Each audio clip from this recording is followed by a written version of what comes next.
Hello, everyone, and welcome to Turn Zero Lost. And here at Turn Zero Lost, we have a lot of opinions. One of them is that Aftermath is terrible. So we've decided to institute an idea.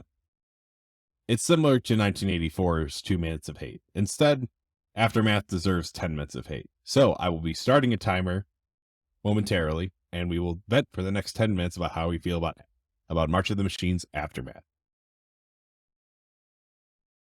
Is everyone ready? I've been sitting on these complaints for a while. Shit. Okay, sounds like everybody's ready. And the timer has begun. All right, let's start with the fact that it's a cash grab.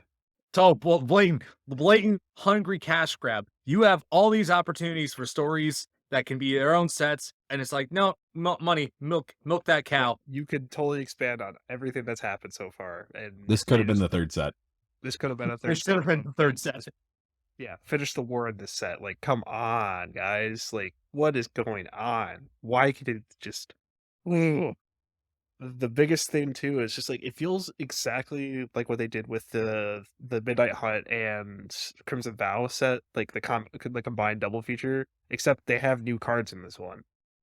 It's like, what do you... But the reason why double features sucked, and the reason why this sucks, is because there was no curation. There's basically no true curation of this set whatsoever. Because if they had actually designed this set with the other two prior in mind, there'd be more Firex to it, there'd be more oil, there'd be more toxic, there'd be all sorts of different mechanics that'd be in play here from Phyrexia LB1, and there's nothing. There's flat nothing. It feels very disconnected. I've heard this point before, and I would completely agree with it. It's that this was the cut cards from March of the Machines. Oh, absolutely. Yeah, absolutely. Absolutely. They're like, huh, well, where do we squeeze all these people in? Let's just throw in some, afterthought for this. It's not even a full set. Nobody will care about it. That's what we call this set, March of the Machines Afterthought. That's really what it is. We got the title, boys. Yeah, we got our title. Yeah, it's just like there's no real thought behind it. And like there's some major implications for like this part of the story that they're covering here too. Like planeswalkers are just randomly losing their sparks. That's awesome. Like that's a cool, like innovative thing that could be expanded on. But they just dropped it out of nowhere. They're like, oh yeah, these guys just don't have planeswalker sparks anymore. Have fun with Nahiri, because everyone wanted Nahiri to live. Yeah, the big Nahiri in the room, basically setting her up as the next Uber villain, even though Johnny was like, yo, I'm going to forgive all the things that you did. You should help me out, and I'll help you out, and we'll be good, and we'll bump fists and everything like that. And Nahiri's like, no, I don't want to. Yeah, no, Nahiri still has Sorin vision, like super hard. Everyone is Sorin. Everyone is Sorin, and she just wants to kill all the planeswalkers, and she's not going to be able to because nobody's going to go to Zendikar anymore, and planeswalkers don't exist anymore. So what's the point? Like, it's not that they don't exist, but there's like 3 of them. Yeah. Can I complain about the mechanical incongruity of the cards within this set themselves? Like, feels like every card made for this set has something different going on, and that there's no true archetype or environment for drafting. There is no drafting. They have 5 card packs. They're 5 card packs for bullet points. That just think about that. That alone, $1 per card. This is oh my god. 5 card packs. I didn't even know that. Holy crap. Collector boosters are 6 a pack, and they're not called the normal packs are 5, and they're called epilogue boosters because this is quote unquote a micro set, which in principle could theoretically work if they gave you if this was like maybe 100 cards that could be drafted mixed in with old cards. There was a way that this could have worked. Oh, wait, hold on. Are they still charging full price for 5 cards? They're charging $390. That's basically full price. $390 for 5 cards. It's called an epilogue booster. Well, that's because they've actually reduced it in price. The original price was of a booster box of epilogue boosters was $120, like a set booster cost. Fuck off.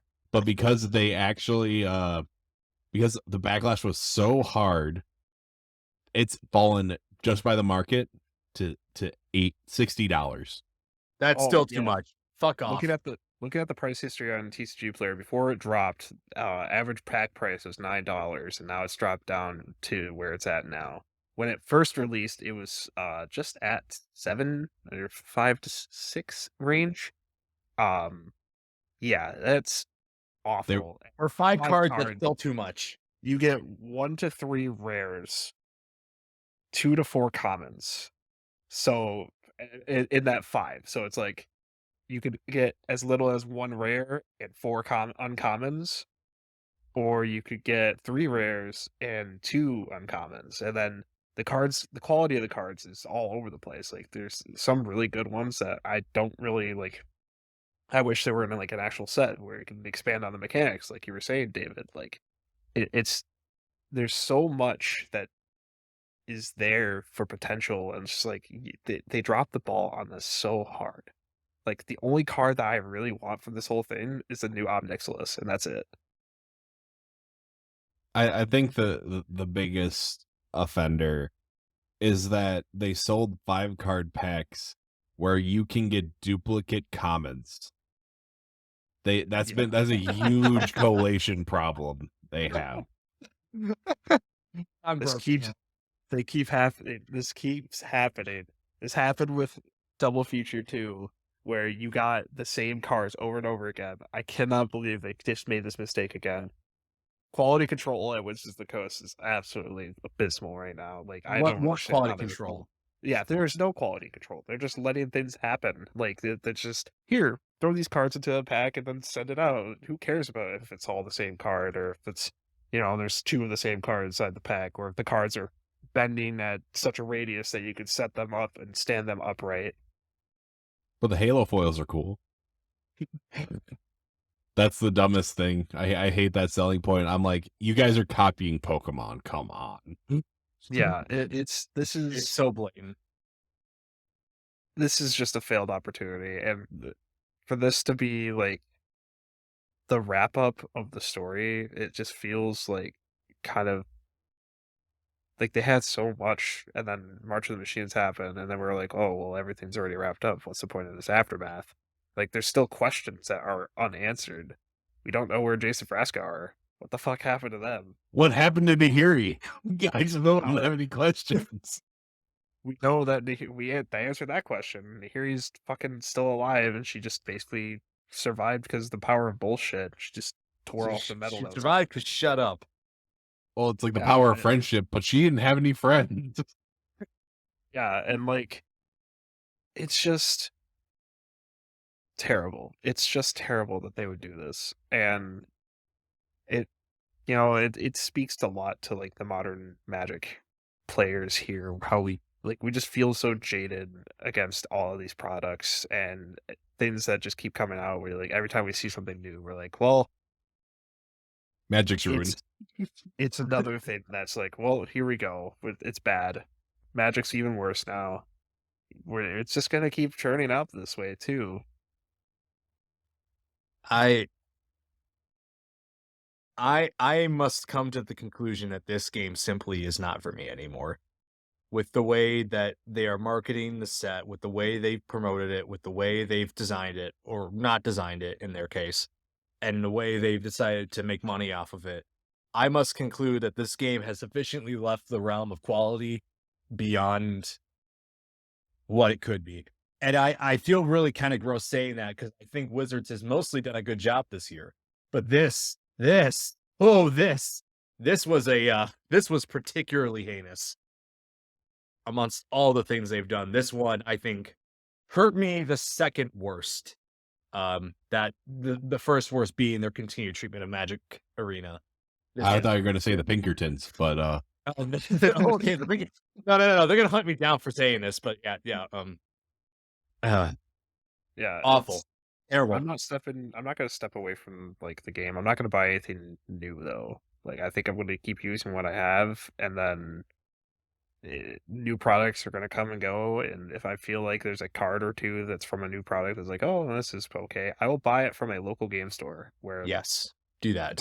Wizards will not profit off of me for the most part. I know they get a cut of like some singles, but it's the model of they sell to distributors and distributors sell to them. So their packs are already sold before they even as they leave the so they've already made their money, so they're not going to profit off of me. That's all it is. It feels Fuck this terrible. set.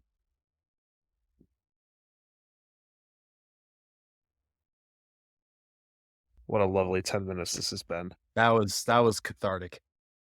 I think we all needed to do this for our love of Magic and to keep this channel going. And we have 5, 4, 3, 2, Fuck the set. 1. Fuck it. Fuck it all. And that has been the 10 minutes of hate. I hope you guys agree with us. You guys probably disagree with us. I don't really care. This is a terrible set. This is an inflammatory statement, and we understand that. And we invite you to complain about us in the comments or not. Maybe agree with us. Time for the 7 hours of discontent. Yep, that is our 100th episode special. 7 hours of bitching about Wizards. Oh, we can go. We'll go set by set. We'll bitch about everything we care about. As a side note, we do care about this game still. The set really grinded our gears. And I think we're going to call it for today. Remember to like, share, and subscribe. Put a comment down, like the video, all those good things. Follow us on Twitter at LostTurd. Thank you. See you next time. This set.